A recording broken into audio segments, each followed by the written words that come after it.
சைதாப்பேட்டை தேனாம்பேட்டை இடையே கட்டப்படும் இரும்பு மேம்பாலத்தை முதலமைச்சர் மு.க.ஸ்டாலின் பார்வையிட்டு ஆய்வு செய்து வருகிறார். இது பற்றிய விரிவான விவரங்களோடு இணைகிறார் செய்தியாளர் ஹரிஹரன். ஹரிஹரன், புதிதாக கட்டப்படும் பாலத்தை முதலமைச்சர் மு.க.ஸ்டாலின் பார்வையிட்டு ஆய்வு செய்து வருவதாக தகவல்கள் வெளியாகி இருக்கிறது. முழு விவரங்கள் என்ன? மெட்ரோ சுரப்பாதையின் மேல் அமைக்கப்படும் உலகின் முதல் பாலமான தேனாம்பேட்டை சைதாப்பேட்டை இடையிலான உயர்மட்ட சாலை திட்டத்தில் முதல் தளம் அமைக்கும் பணிகளை முதலமைச்சர் ஆய்வு மேற்கொண்டு வருகிறார். மெட்ரோ சுரங்கப்பாதையின் மேல் அமைக்கப்படும் பாலமாக இருக்கக்கூடியதனால் இந்த பாலம் மிக சிறப்பம்சமாக பார்க்கப்படுகின்றது. இதன் பணிகள் அனைத்துமே தேனாம்பேட்டை முதல் சைதாப்பேட்டை வரை மிக தீவிரமாக நடைபெற்று வரும் நிலையில எவ்வளவு விரைவாக இந்த பாலத்தை பொதுமக்கள் பயன்பாட்டிற்கு கொண்டு வர முடியுமோ அந்த அளவுக்கு பணிகள் விரைவாக நடைபெற்று வருகிறது. சென்னை அண்ணா சாலையில் போக்குவரத்து நெரிசலை குறைக்கும் நோக்கில் நெடுஞ்சாலைகள் மற்றும் சிறு துறைமுகங்கள் துறையின் கீழ் செயல்படுத்தப்பட்டு வரும் இந்த உயர்மட்ட சாலையின் முக்கிய மைல்கல்லான முதல் தளம் அமைக்கும் பணி தொடங்கி நடைபெற்று வருகின்றது. ஒரு பகுதியில் முழுமையாக முடிவெற்ற நிலையில அந்த பகுதியில பாலத்தின் மீது ஏறி முதலமைச்சர் அவர்கள் தற்போது ஆய்வு மேற்கொண்டு வருகின்றார். இந்த உயர்மட்ட சாலை செயல்பாட்டில் இருக்கக்கூடிய மெட்ரோ சுரங்கப்பாதையின் மேல் நேரடியாக மேல் கட்டப்பட்டு வருகிறது.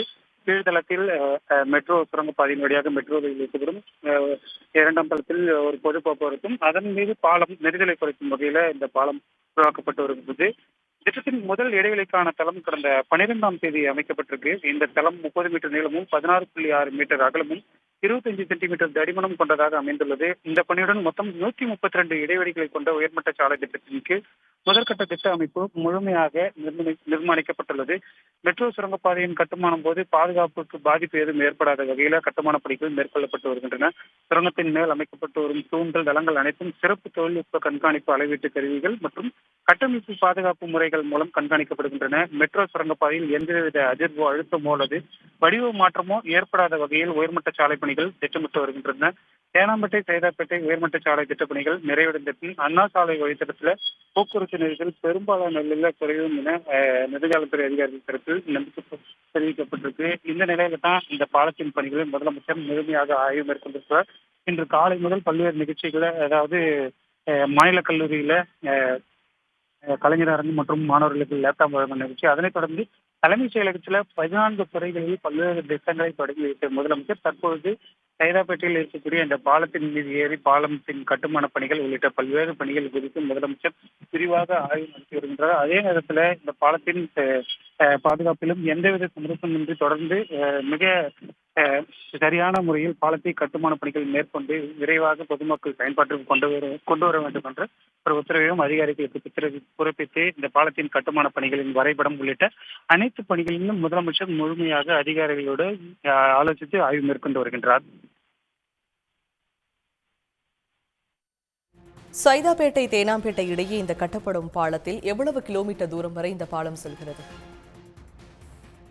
இந்த பாலத்தை பொறுத்த வரைக்கும் சைதாப்பேட்டையிலிருந்து தேனாம்பேட்டை வரைக்கும் கட்டப்பட்டு வருகின்றது. குறிப்பாக இந்த தளம் 30 மீட்டர் நீளமும் 16.6 மீட்டர் அகலமும் 25 சென்டிமீட்டர் தடிமனும் கொண்டதாக அமைந்துள்ளது. இந்த பணிக்கு மொத்தம் 132 இடைவெளிகளை கொண்ட உயர்மட்ட சாலை அமைக்கப்பட்டு வருகின்றது. குறிப்பாக முழுவதுமாக இந்த இரும்பு பாலமாக இது அமைக்கப்படுகின்றது. ஏற்கனவே தீநகரில் சென்னை மாநகராட்சியில் இரும்பு பாலம் அமைக்கப்பட்டாலும் அது குறிப்பிட்ட தூரத்தில் இருந்தாலுமே இந்த பாலம் சைதாப்பேட்டையிலிருந்து தேனாம்பேட்டை வரை முழுமையாகவே இரும்பில் தூண்கள் அமைக்கப்பட்டு அதன் பிறகு முதல் தளம் அமைக்கப்பட்டிருக்கு. முதல் தளம் முழுமையாக ஒரு பகுதியில், அதாவது சைதாப்பேட்டையிலிருந்து இந்த ஸ்ரீநகர் செல்லும் சிக்னல் வரைக்கும் இருக்கக்கூடிய பகுதிகளில் முதல் தளம் முழுமையாக போடப்பட்டிருக்கு. அந்த பணிகளை தான் முதலமைச்சர் தற்போது பார்க்க சைதாப்பேட்டை முதல் தேனாம்பேட்டை வரை இருக்கக்கூடிய பல்வேறு சந்திப்புகளாலும் பல்வேறு சிக்னல்கள் இருக்கக்கூடிய நிலையில அந்த இடத்துல மிக அதிகமாக போக்குவரத்து நெரிசல் ஏற்படும். அண்ணா சாலை என்பது சென்னையின் மிக முக்கியமான பகுதியாக இருக்கின்றது. சென்னையின் ஒரு இதயமாகவே அண்ணா சாலை விளங்கி வரக்கூடிய சூழல்ல சைதாப்பேட்டையிலிருந்து தேனாம்பேட்டை வரை இந்த பாலம் கட்டப்படும் சூழல்ல எதிர்காலத்துல போக்குவரத்து நெரிசலுக்கு ஒரு மிகப்பெரிய தீர்வை காணும் என்பதுல எந்தவித சந்தேகம் இல்லாத வகையில இந்த பணிகள் நடைபெற்று வருகின்றது. அதிநவீன தொழில்நுட்பத்தின் கீழே இந்த சாலைக்கு கீழே மெட்ரோ ரயில் இயக்கப்பட்டு வருகின்றது. சுரங்கப்பாதை மூலமாக அந்த ரயில் இயக்கப்பட்ட நிலையில அதற்கு ஏற்றவாறு தொழில்நுட்பத்தை பயன்படுத்தி தூண்கள் அமைக்கப்பட்டு அதற்கான ஏற்றவாறு கட்டுமானங்கள் நடைபெற்று வருகின்றது.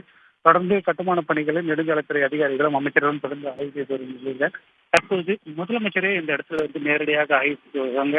ஒரு விதத்துல இங்க இருக்கக்கூடிய கட்டுமான தொழிலாளர்கள் மற்றும் தொழில்நுட்ப அதிகாரிகள் தொடர்ந்து பணி மேற்கொண்டு வரும் நிலையில் இந்த பாலத்தின் கட்டுமான திறன் குறிப்பாக சென்னையை பொறுத்த வரைக்கும் இந்த இரும்பு பாலம் என்பது சமீபத்தில் தான் அறிமுகம் செய்யப்பட்டிருக்கு. இந்தியாவில் மற்றும் நகரங்கள் இருந்தாலுமே சென்னையில இந்த இரும்பு பாலம் முதல் முறையாக அறிமுகம் செய்யப்பட்டிருக்கிற அதன் பாதுகாப்பு தன்மை குறித்தும் அதிகாரிகளிடம் முதலமைச்சர் கேட்டுக் கொண்டிருக்கிறார்கள். எந்த அளவிற்கு உறுதித்தன்மையோடு இருக்கும் என்பது குறித்தும் பல்வேறு முறையில் ஏற்கனவே விளக்கப்பட்டிருக்கக்கூடிய சூழலை தான் முதலமைச்சர் இங்கு வைக்கப்பட்டிருக்கக்கூடிய படங்களிலும் அதன் தொழில்நுட்பங்கள் குறித்தும் எந்த அளவுக்கு பாதுகாப்பாகவும் உறுதியாகவும் இருக்கும் என்ற தொழில்நுட்பங்கள் குறித்தும் இன்னும் பணிகள் எத்தனை நாட்கள் முடிக்கப்பட வேண்டும் என்ற பல்வேறு தகவல்களை முதலமைச்சர் அதிகாரிகளும் கேட்டறிந்து ஆய்வு மேற்கொண்டு வருகின்றார்.